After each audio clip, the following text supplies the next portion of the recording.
أعوذ بالله من الشيطان الرجيم بسم الله الرحمن الرحيم. This is a video response to a brother who basically was asking about the black stone and the Kabba. So, first of all, he was saying that because Muslims kiss the black stone, that means they worship him. So I just want to ask you a question, my brother. Since when did kissing something mean worshiping it? I mean, if you kiss your wife, does that mean that you are worshiping your wife? You see, that's the double standard you guys are using against Islam. Because you guys kiss your Bible. So does that mean you worship your Bible? You see, kissing is just an act of respect. That doesn't mean we are worshiping, the black stone. Muslim worship only God. So we even don't worship Muhammad, sallallahu alaihi wasallam, which in our eyes is million times more important than the black stone. The black stone is just a stone. But even Prophet Muhammad sallallahu alaihi wasallam, we don't worship him. We worship only God. So, the second question you was asking is that the black stone look like a woman private part. So that means, it's, like idol, you was talking about one idol, something like that. I forget exactly what you was saying. Okay, I just want to tell you that because something look like that doesn't mean it's the same thing, If a criminal look like you, that doesn't mean we can take you and put you in jail because this criminal look like you, right? And if we take, the case of the Star of David, you see, that doesn't mean the Jew are worshiping the star because, the Star of David look like, something. Okay. So I want to explain to you that the black stone is just a reference. Like when people go to Mecca, for pilgrimage, we have to do 7 circles. So when you do 1 circle, you start from the black stone where it is. So when you come back, you know that you made one, turn.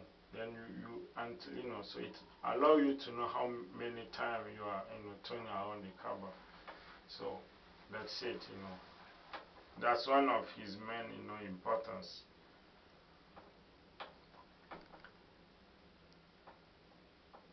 The third point concerning the black stone is that I want you to understand that the black stone is not a central in the Muslim faith. To check it, just go and ask Muslim, then you'll be surprised to find out that many Muslims, million Muslims don't even know about the black stone. Don't even know how it looked like, or about his story or all those stuff. Myself, I just saw the picture of the black stone after you asked me the question. I went to Google to check and see how it looked like.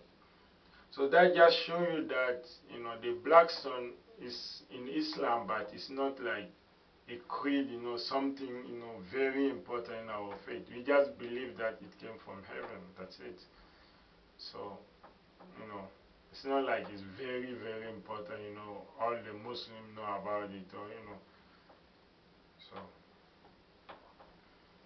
okay, the last point you were saying that why Prophet Muhammad sallallahu when he came to Makkah, to clean it from the idol, he didn't destroy the black stone. So you see, this problem just, is a proof for the prophethood of Prophet Muhammad sallallahu. That proved that for him the black stone was not an, idol, because he came to to destroy the idol. But he didn't touch it because he knows that this stone came from heaven. So it's not like idol created by human being, you know. People was worshiping it by mistake, you know. With the time, people start being misguided, so they start worshiping it. Some historian was even saying that like the blood stone have never been worshipped. But the point is, even if people was worshiping it, it was by mistake. So he came to fix it. But because this thing came from God, he cannot destroy it. Because if he destroy, it's like he disrespect God. So you see, that's why he destroy all the idol made by human beings, which are false God. But he preserved this stone who came from heaven, you know, according to Islam. So it just makes sense for him to not destroy it, you know. Okay, then the last question was about the Kabba. He was asking me if there is any scientific proof that Abraham was the one who built the Kabba. Okay, what I want to tell you is, suppose there is no any evidence, because I don't know about it. I'm just going to tell you the truth.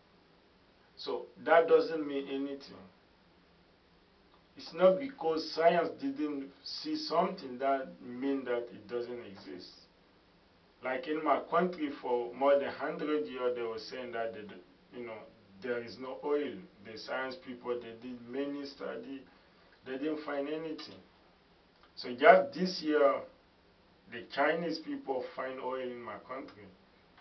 So you see, that doesn't mean that there was no oil. It just means they didn't find it. So, you know, just put science in its perspective. It's just human beings who are doing the work. If, you know, they, by mistake, they may not find it. So that doesn't mean it's not, you know, it never exists, or, you know, that's not a proof that it's not Abraham who built it. And to finish, I just wanna, you know, advise you how to know and learn about Islam, how to ask the good question about Islam. You see, if you ask, you know, you want to prove the prophethood of Prophet Muhammad by going back to Abraham, you know, and the Kaaba, you know, that's, you're just going to go and debate, you know. You can bring me one historian who said this, I can bring another one who said that. You see, the best way for you to know is the Quran. Because the Quran is one evidence you have from his word. So just study the Quran, then see, you know, study his life and see. That's a, you know, a proof, evidence that you have in your hand. You know, you can judge by yourself. Why you wanna your judgment to depend of what somebody else say? Just take the Quran, read any surah. Some surah are just 3 verses. Just read any surah, you know. Try to know the context of revelation of the surah.